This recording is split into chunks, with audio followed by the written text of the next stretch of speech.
Now that you've got the basics down, it's time to move on to blocking. In this section, we'll focus on creating the main poses for the run cycle. Let's start by setting up our first key pose. Select the body control and move it upward. Then I'll rotate it forward to create a nice forward momentum. I'll start with the right leg by moving it forward and making sure that it's straight but not touching the ground yet. The back leg is bent, but it's moving forward, so it's not at its extreme back position. Next, I shift the weight towards the leg that is in front. I like to rotate the legs outward so that they're not flat to camera. It makes the pose feel more organic. For the body, it's important to create that nice twist. So rotate the hips towards the front leg. Because the arms move the opposite to the legs, the chest will rotate the opposite way. Tilt the hips on the Z-axis to follow the leg that is in front, and the chest the opposite way to follow the arm that is swinging upwards. This creates a compression on one side and stretch on the other. Finally, I adjust the arms so they swing opposite to the legs. I'll tilt the head slightly with the arm movement, and it will also rotate up as the body comes down.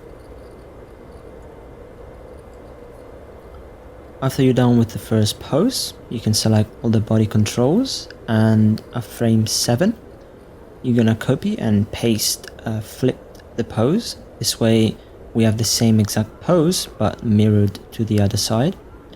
At frame 13, I'll copy the first pose that I have at frame 1. And I'll end the cycle at frame 12, so now we have a full looping animation. We just need to add the other poses. For the down pose, skip 2 frames, so at frame 3, move the body to its lowest position. The forward leg is moving back, but its position will change later, so I'm not worrying too much about it, I'm just making it flat on the ground for now. The back leg is moving forward and is bending. Take the body, rotate it back, and the chest rotate it forward to create a nice compression on the spine. This way we'll have a nice contrast from the down pose to the push. See how the line of action changes throughout, and we have a nice explosion of energy during the run cycle. Rotate the hips forward to help with the compression and line of action of the spine. Then make sure that the arms swing closer to the body, so I'll rotate them inward a bit. Finally, rotate the head upward as the body comes down. Now I'll skip a frame and move to the push-off pose. The body is slightly lower than the first pose because the right leg is still on the ground. It's straight and is starting to push back, whereas the opposite leg is bent and is pushing up. The chest rotates up and the body angles down, reversing the spine. This contrast from the previous pose where we had compression adds that explosive energy to solve the push-off. The arms swing forward to help, but they're not at their extreme yet. The chest follows the rotation of the arms, and the hips follow the legs. Finally, the head rotates down as the body moves up, adding that nice overlap.